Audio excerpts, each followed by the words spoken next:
Olá, gente boa! Que a graça e a paz do Senhor esteja sobre a sua vida e sobre a sua família. Vamos dar prosseguimento aos nossos estudos da Palavra de Deus. E o que é que tem na Bíblia? Vamos ver hoje, hein? Livro de Romanos, o início aqui das cartas do apóstolo Paulo. A carta aos Romanos começa no capítulo 1 com a saudação e advertências, no capítulo 3, os juízos de Deus, no capítulo 4, a justificação, no capítulo 6, ressuscitados em Cristo, no capítulo 8, livres da lei, no 9, Deus fiel e justo, no 11, a rejeição de Israel, no 12, o culto a Deus, no 14, respeito entre irmãos, no capítulo 15, a prática do amor. Sexto livro do Novo Testamento, o livro de Romanos, o autor foi o apóstolo Paulo. Durante 10 anos anteriores, Paulo tinha fundado a igreja através de todo o mundo mediterrâneo. Agora estava chegando ao fim de sua terceira viagem missionária. Esta epístola, ou esta carta, é, portanto, uma declaração madura de sua compreensão do Evangelho. Tércio versus Paulo, quem que é o verdadeiro autor da epístola aos Romanos? Vamos descobrir. Visão geral do livro de Romanos, no capítulo 1, versículo 1 ao 15, começa ali o desejo de Paulo.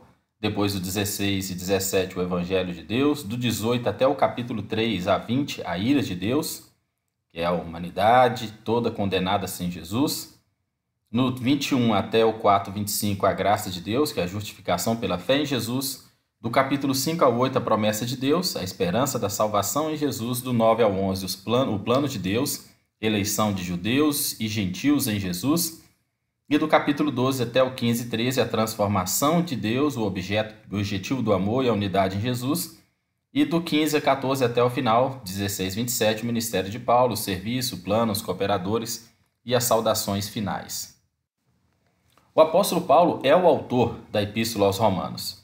Ao escrevê-la, ele contou com a ajuda de um escrevente, que foi o Tércio, que incluiu a sua própria saudação aos membros da igreja em Roma, quase no final da carta, lá em Romanos 16, 22, está escrito: eu, Tércio, de própria mão escrevo essa carta, né? A epístola aos Romanos foi escrita em Corinto por Paulo, quase no fim de sua terceira viagem missionária. A epístola de Paulo aos Romanos foi escrita para os membros da igreja em Roma. As origens da igreja são desconhecidas, mas é provável que datem logo após o dia de Pentecostes, ocasião em que os judeus oriundos de Roma ouviram a pregação de Pedro. Está lá em Atos 2. Se você ainda não estudou o livro de Atos, só voltar um livro antes aí desse canal e estudar o livro de Atos. Embora Paulo ainda não tivesse visitado Roma, ele enviou saudações específicas para alguns membros que já havia conhecido ou de quem ouvira falar por intermédio de outros que haviam residido em Roma, como Priscila e Áquila.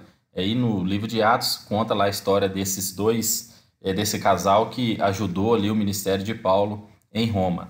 Paulo tinha pelo menos 3 motivos para enviar essa epístola: a fim de prepará-los para sua iminente visita a Roma, ele estava a caminho, né? Terminando a sua terceira viagem missionária, a fim de elucidar e defender os seus ensinamentos e a fim de promover a união entre judeus e gentios, membros da igreja. A tese desenvolvida pela Carta de Romanos apresenta de forma ordenada, sistemática e completa. O livro de Romanos ele é um compêndio sobre o plano de salvação de Deus. Então, se você entender muito bem o livro de Romanos, você entende a Bíblia inteira. Mas se você não entender o livro de Romanos, você não consegue compreender a Bíblia inteira.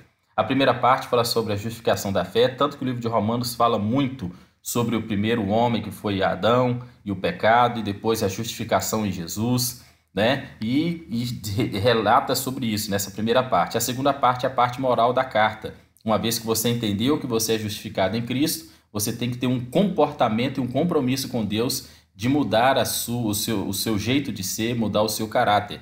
Tanto ele fala os deveres dos fiéis, ordem geral entre fracos e fortes e conclusão, e também respeitando uns aos outros. Resumo aí do livro de Romanos, capítulo 1.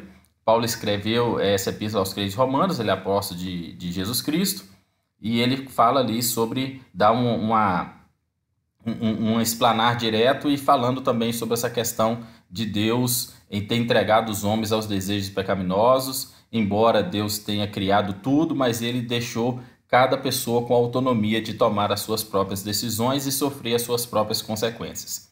No capítulo 2, Deus não considerará nem a religião nem a nacionalidade do homem, mas justamente julgará cada um segundo as suas obras. Os judeus confiavam na sua possessão da lei de Deus, especificamente o rito da circuncisão. Mas Paulo enfatiza que a justificação não vem por possuir a lei, mas por praticá-la. Esse é o grande problema que foi encontrado nos judeus, porque eles seguiam a Torá ao pé da letra, mas não viviam no seu coração. O capítulo 3, os judeus não compreenderam que podem ser condenados ainda que fossem circuncidados, cumprindo ali a questão da lei. Quanto a eles, essa aliança deu-lhes a sua vantagem sobre os gentios. Eles falaram, é só eu circuncidar que eu estou salvo, né? Que é uma aliança do Velho Testamento. Então eles duvidavam da pregação de Paulo e causava divisão na igreja. Paulo ainda explica que a vantagem do judeu sobre o gentio é muita, em toda maneira, porque lhes foi dada a palavra de Deus. O judeu tinha a oportunidade de conhecer a vontade de Deus e obedecê-la através dos ensinamentos. No capítulo 4, Abraão é considerado o pai dos judeus, mas nem ele foi justificado pelas obras. O Velho Testamento diz que creu em Deus e sua fé que lhe foi imputada como justiça. Davi, o maior rei de Israel, enfatizava que quanto ao nosso pecado, somente o homem cujo pecado não lhe é imputado é abençoado. Ou seja, bem-aventurado o homem cuja transgressão é perdoada e cujo pecado é coberto. Está no livro de Salmos. Se você quiser estudar também o livro de Salmos, volta lá nesse canal e você vai ver lá o estudo do livro de Salmos, lá no meio do Antigo Testamento. Capítulo 5, a lei revela o pecado do homem. Sabemos então que desde o primeiro homem Adão, todos pecaram, mas através de Jesus, que veio morrer por nós para pagar a dívida do pecado, nós temos ali a graça do Senhor, porquanto, a graça de Deus reina superabundantemente além dos limites do pecado. No capítulo 6, o salvo morreu com Cristo e com ele ressuscitou. Sua vida anterior era pecaminosa, é uma vergonha, era escravidão. Quando batizado, identificou-se com a morte e a ressurreição de Jesus e não serve mais ao pecado. Agora o salvo anda em novidade de vida. A graça de Deus, portanto, não leva o salvo a continuar no pecado. Não é só porque você tem a graça, não é só porque nós temos a graça que vamos continuar pecando. Porque o salário do pecado é a morte, está escrito em Romanos 6, 23. Capítulo 7. A lei condena o pecador. O crente, porém, morreu com Cristo e isto o libertou da condenação da lei. O propósito da lei, portanto, não é levar o homem à obediência, mas revelar a desobediência de seu coração. A lei, na verdade, até mesmo provoca paixões pecaminosas do coração humano, pois o homem, obviamente, é excessivamente maligno. Por isso que o apóstolo Paulo fala lá, quem vai me tirar dessa questão de o que eu quero fazer eu não faço, o que eu não quero eu não faço. Então, o homem já está tendenciado ao pecado, conforme também está escrito em Oséias capítulo 12, o capítulo 11, se não me falha a memória, fala que o homem é da sua natureza pecaminosa. Capítulo 8, naturalmente o homem se inclina ao pecado que leva à morte. Quando crê em Jesus, o Espírito Santo habita nele e o leva a não andar mais segundo a carne. Antes disso, o homem pela carne não consegue obedecer à lei toda. A carne é inimizade contra Deus. É importantíssimo, então, ter o Espírito Santo que intercede por nós com gemidos inexprimíveis. Está no final do capítulo 8 de Romanos. Capítulo 9, Israel é o povo de Deus. Paulo era israelita e se entristeceu que seu povo tinha rejeitado o Filho de Deus. Ele explica que tal rejeição não nega as promessas que Deus deu aos israelitas. Capítulo 10, a religiosidade de Israel não salvou. Eles procuraram estabelecer sua própria justiça, enquanto a única justiça que serve vem de Jesus e é recebida só por fé nele, em Jesus. É necessário, então, enviar missionários aos perdidos para que possam ouvir o Evangelho e crer em Jesus, tanto que Romanos 10,17 fala que a fé vem pelo ouvir, e o ouvir a palavra de Deus.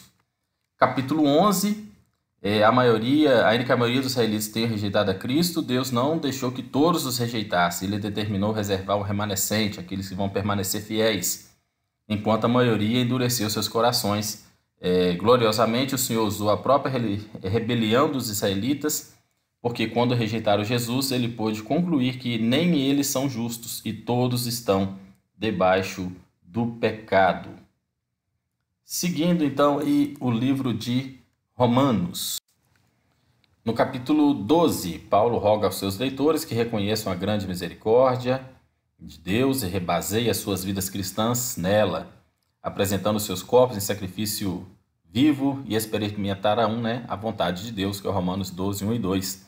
E também fala sobre que a igreja, que é um corpo feito de vários membros e com dons diferentes. No capítulo 13, Deus que ordena as autoridades e todas elas devem ser respeitadas. Também Jesus está voltando logo para buscar os salvos, então todos nós devemos andar em obediência. No 14, os membros da igreja não devem criar divisões entre si, especialmente para julgar uns aos outros, então todos são servos de Deus, Deus é quem julga. Tanto no capítulo 14, tem aquela parte que fala que quem come carne não julga o que não come não fala mal do que come, Deus que sabe da vida de cada um. No capítulo 15, os fortes devem suportar os fracos, recebendo uns aos outros, reconhecendo o valor das Escrituras. E no 16, Paulo termina pedindo aos crentes romanos que saúdem vários irmãos na fé e observem os que promovem dissensões e escândalos contra a doutrina de Cristo. Pois bem, gente boa, termina aqui o nosso estudo do livro de Romanos, muito básico, muito rápido, que você leia essa carta com muita atenção, com mais materiais de apoio. E lembre-se, se você ainda não leu a Bíblia inteira durante um ano, leia a Bíblia inteira pelo menos uma vez na vida. Jesus Cristo te abençoe, gente boa, grande abraço.